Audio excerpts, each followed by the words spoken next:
Welcome back. I am just thrilled to share this podcast interview with you today with my dear friend, Alice Seba. Alice has been working online full time since 2002, and she's seen a lot of changes over the years.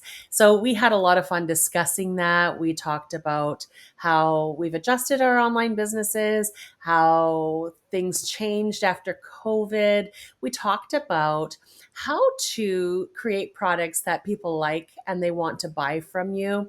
We discussed a little bit of AI, and it was just really a candid chat about online business. And I really enjoyed it. I hope you do as well. I know Alice has lots of great wisdom and insight when it comes to building something online. So I hope you grab yourself a coffee or a tea and just enjoy this conversation with Alice Seba, talking very candidly about online business. So we are here with Alice Seba, who is a dear friend of mine and a longtime online business owner.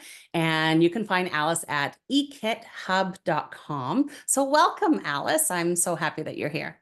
I'm so glad that you have me here. So tell me about your online business today. My online business today. Oh, big questions.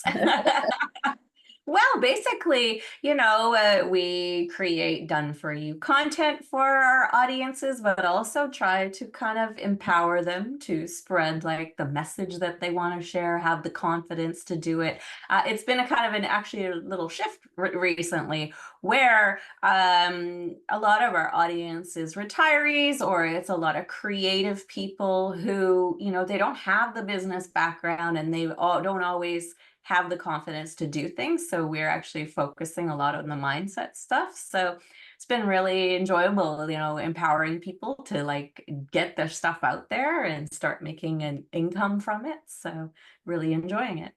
Oh, that's awesome. Yeah, I wanted to give people a picture of what you're doing today because when you first started, I think you started with a content site and a membership site. And so there's different things that you've done over the years and it's changed. Going back to the beginning, like what gave you the courage? Like we're talking, this is back in like 2002, probably. Yep. I'm assuming when you first kind of thought, oh, I could do an Precisely. online business. Which was not the normal way of thinking. So, so what gave you the courage to go, oh, I'm going to try this out and see what happens. I don't think it required any courage personally. Like it was just that I was on maternity leave and I was like, I don't want to go back to work. And then I tried like these direct sales companies, or actually only in one. It was, and where you go and sell products at parties and things like that. I'm like, I want to work at home.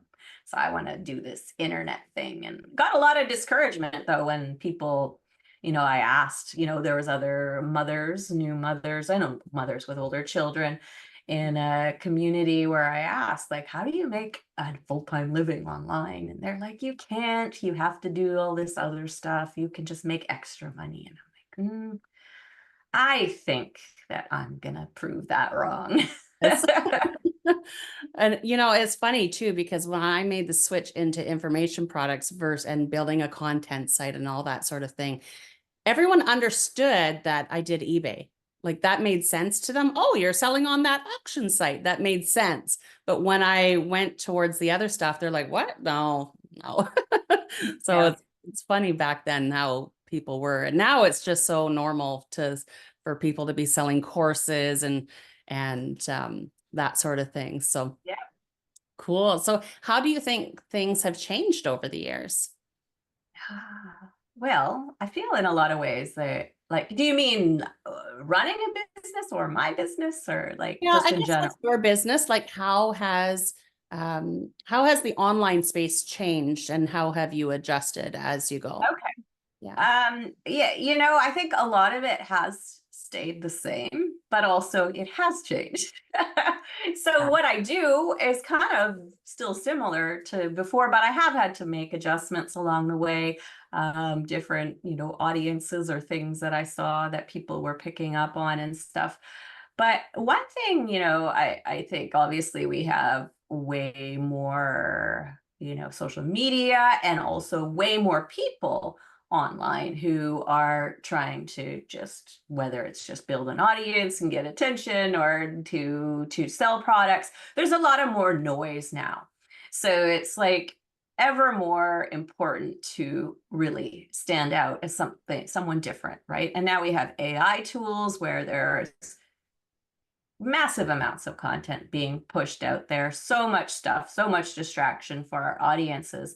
And unless we make ours, like, we have to be different. We have to have something that draws people to us. And I think this is what I'm finding now too, is because we did go through a little quiet time when AI tools became popular. Our done for you content stopped selling as well. I mean, it's still selling, but not, it was quite dramatic actually. So we're like, okay, we have to do something different. I do see that there are people coming back to the done for you content because they realize using AI tools is work. So they have to have it done. But at the same time, I figured, like, what do people need? And I think, like, the biggest impact I've seen is like through COVID. I think Yeah. people have changed. And I think that people are not confident. They are not motivated. Like, something has happened to us collectively, emotionally, I think. And Hmm. I'm seeing that people, I thought they needed more handholding in what to do, but I realized maybe they need more handholding in getting past, like, their mental blocks and things where they aren't feeling confident, or in what they should do, even though you lay it out for them and tell them and they don't get it done. So I think that's a kind of a way we've carved out a different uh, place in the market as things change. And another thing is also that, like, we're not so much about, like, trying, just trying to get people to create the lives they want, as opposed to, like, okay, well, I'm going to do this, I'm going to have a full-time income, or I'm going to be super rich and things like that. But just helping people realize that they're just trying to create a life that they like, they enjoy, that fulfills them, that balances all the things they want in their life. And it doesn't mean that you have to be working all the time. It might mean that if you love work, you can do it, but trying to help people find that sort of dream life. Or, we started our podcast, Lifestyle Self-Made, and we're on a little bit of a break right now. But the idea is that, we think of self-made, a self-made millionaire or whatever, but no, it's just like you can make your own lifestyle. And I know it sounds kind of cheesy, and a lot of people say that, but I think we give great advice on how to actually make that happen. We don't have to be like everybody else. We just have to find what works for us. Oh, that's wonderful. You gave me so many more new questions. You Oh. shared so much. So thank you. Um, Touching on how to become different. So how to draw people into you and just shine that light and show how you are different. And I guess that comes down to carving the path that you feel good about, that you'd Yeah. like to go towards. And getting really comfortable with yourself, right? Like, you can create an image and try to be different, but if you can really find what's inside of you that people resonate with, that's way easier to work with, right? Yes. And talking about COVID, when the world stopped, because that's what happened, everything shut down. And do you feel like now, even still, that people aren't feeling as confident to step into Yeah. information products and setting up a website and all that sort of thing? Yeah. Yes, which is interesting, but I also think that they're starting in a different environment than we did. Like, when we did it, it was way easier. Like, we have Yes. to be frank about that. Like, it was easy to get search engine traffic. It was easy to, like, because your uniqueness was that you were online, right? And doing Right. this. Now that there's so much noise. So I think that's also defeating to people. And that also with COVID, that brought a lot of people trying to do this, but then they aren't actually getting stuff done. I did talk to Kelly McCausey, our mutual friend too, and Yeah. she asked me, she's like, because I think this was when she was doing the mom masterminds thing in her head. She didn't tell me Mhm. what she's just like, oh, do you know any young moms, real go-getters, and like things that I don't remember how she phrased it. She didn't tell me what she was working on. Yeah. But I was like, no, I don't actually. Because I found that, yeah, like something is happening to humanity. Things are getting more difficult. I don't know. I Yeah. think it's partly emotional, partly noise, Right. volume of stuff, like being able to stand out. It must be frustrating too. A lot of people go to social media first to try to build their audience. And obviously that you got to go there because you have to connect with people. But it's like they're posting things and no one's paying attention. It has to be disheartening, right? Yes.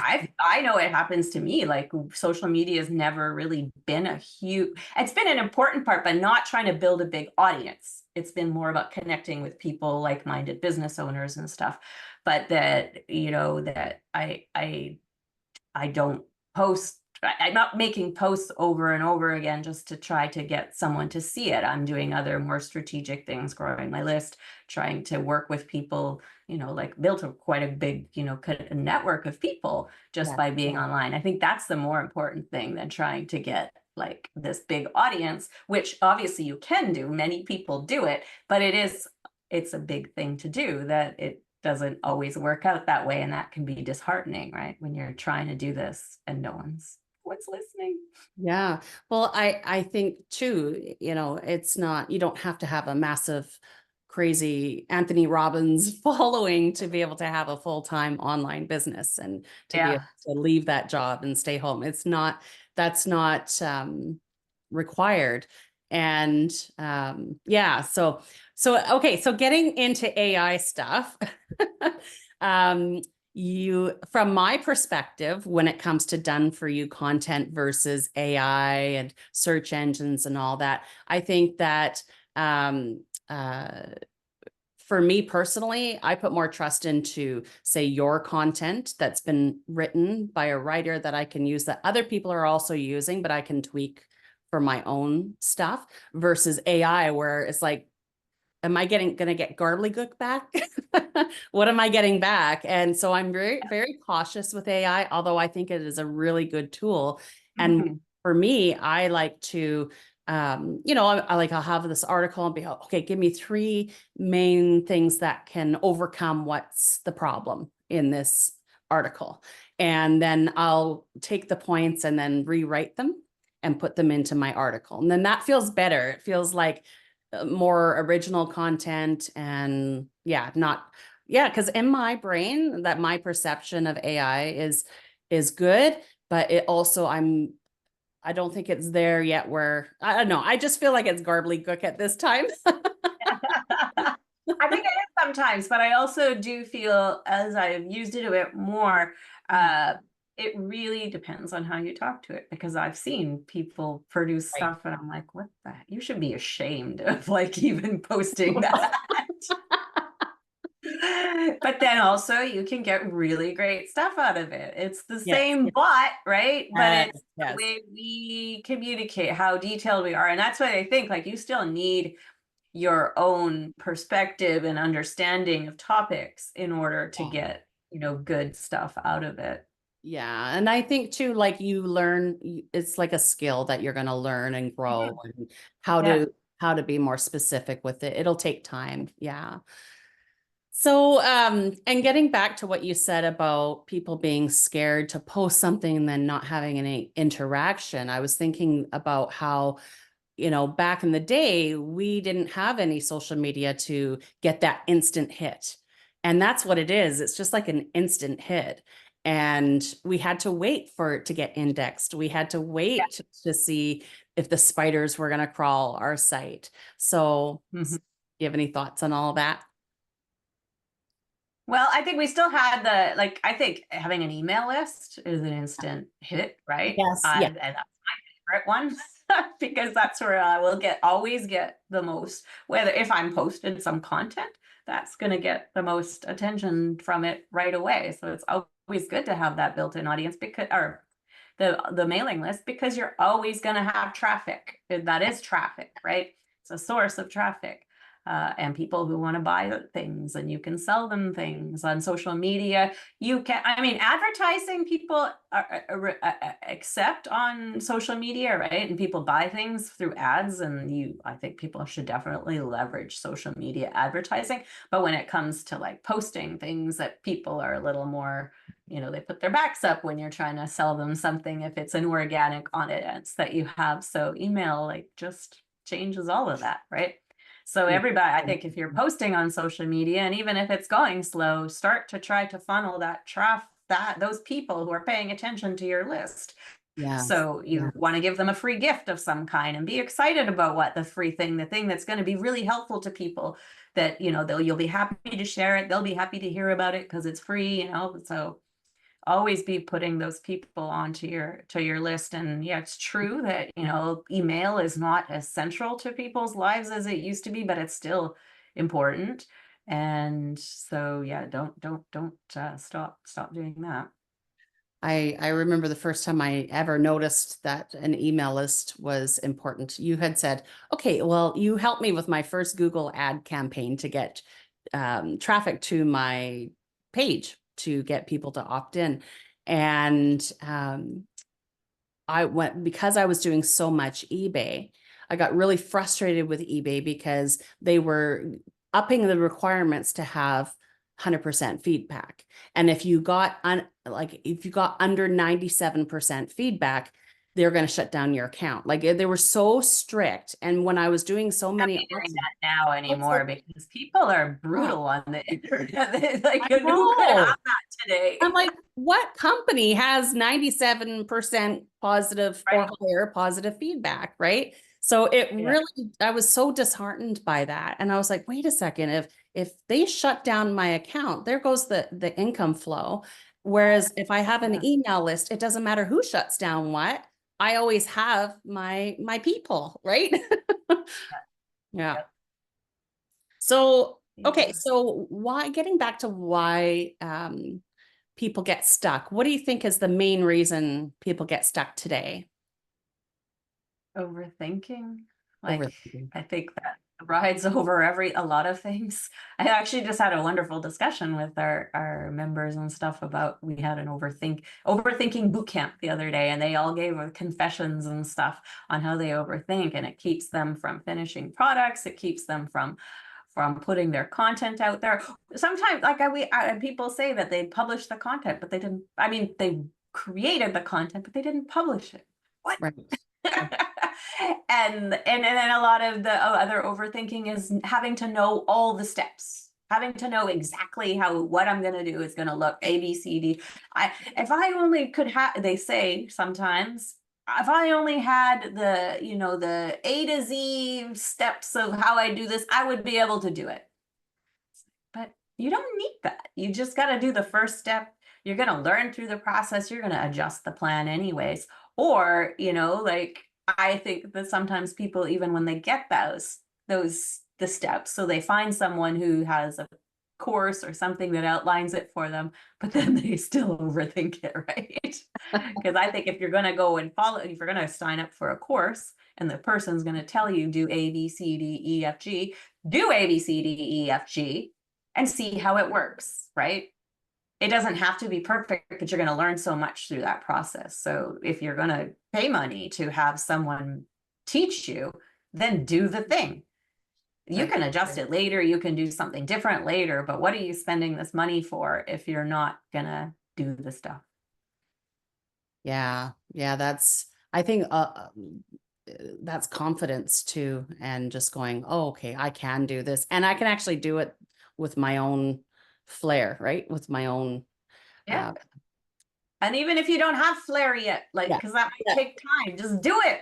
Just do it. The flair will Do come. the process, get it out. So Yeah. inside eKit Hub, you've got a university and you're teaching people to do all of this and to take content and to get it out for sale. There's so many ways that people can sell. Is there a specific way that you suggest when it comes to information products, or is it just, what you feel is the right direction to go? Well, there is no right direction. There are just different directions, and you got to see what works for you. But what we usually teach people is, so if it is an information-based product, just stop worrying about making this like fancy thing, members area, all these different things, because you got so much to learn there. Just do figure out a very specific problem that people have, Mhm. do an hour-long live session about it, and like you have a recording, you can do things with it, you can offer it for free to start with, to build your list.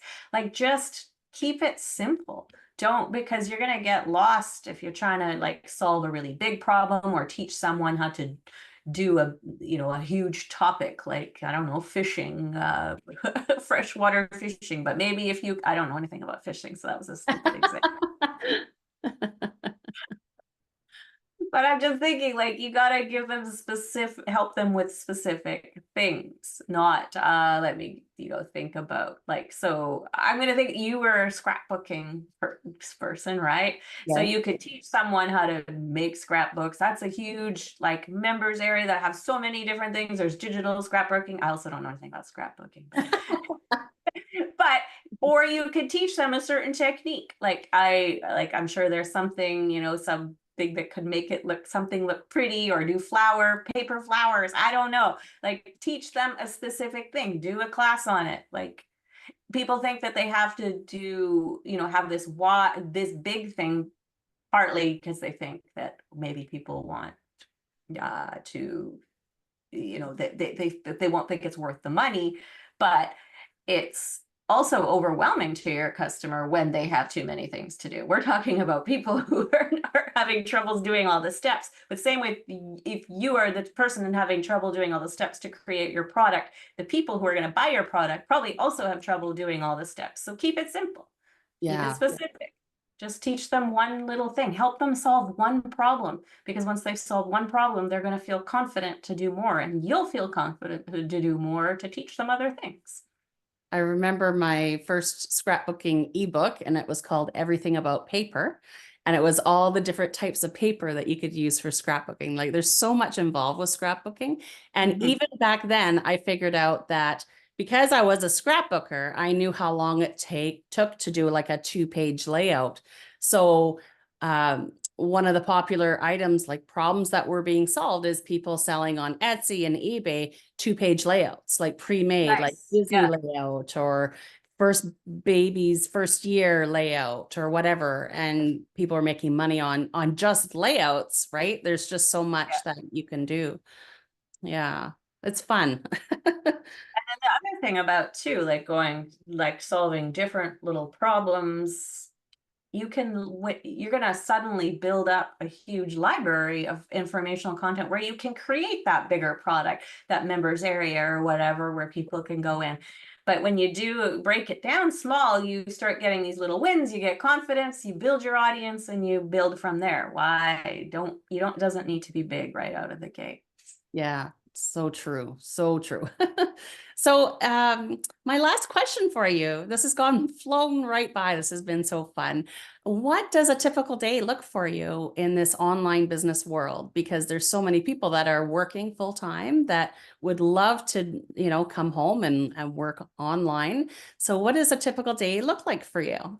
When you mention people, like, I think about it, and I think about people who do go to work all day, and I I think they're heroes, seriously, because that's like, how do you, I don't know how, I mean, obviously a long time ago, I did do it and I managed, and like, but I don't know now if I could do it. So first off, if you're capable of commuting, working all day, and then, being exhausted when you get home and taking care of everything else, you're capable of, starting an online business and being able to do that. Like, my days usually, and I mean, in the summertime is, I get up and tend to the garden, tend to the pets, do like those kinds of things, and then some yoga, and then it's work time. But I also really enjoy that, like, that we have our own schedule. I like, that, sometimes I worked all this weekend, but I Mhm. took days off during the week to go paddleboarding and do things like that when it's quieter. that is that's heaven, right? Not having to go and battle all the crowds everywhere Yeah. when it's the weekend and everybody else is off. So You just brought up a memory for me. I remember when Tori was, so my oldest daughter, right? She was, I don't know, probably like about 20 years old. And we go to the mall one day. She's like, let's go to the mall. I'm like, oh, I don't want to go to the mall because I had did so many years in the mall. I hate the mall. And she's like, let's go to the mall. I'm like, okay. So we went out to Willowbrook Mall and we get there and we're like, she's like, Mom, like, this is crazy. Like, there's people everywhere. Why is it so busy? I don't get this. And then we realized we're hitting the mall on a Saturday. And because we're so used to being able to just hit it in the middle of the week when it's quiet. It's funny. yeah, I don't like the mall either. And I didn't spend a lot of time working in the mall, but Yes. Yeah, it's crazy. Yeah. So any last thoughts before we end our little chat today? I'm not sure.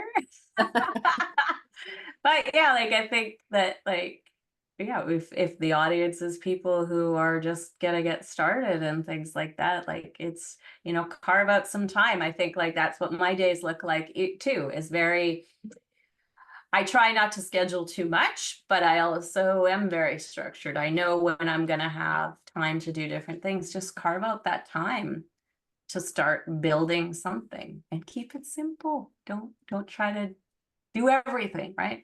You'll Yeah. learn so much through the process when you just are getting out there and doing things, trying to, grow that list, build those little products. Yeah, I think you guys can do it.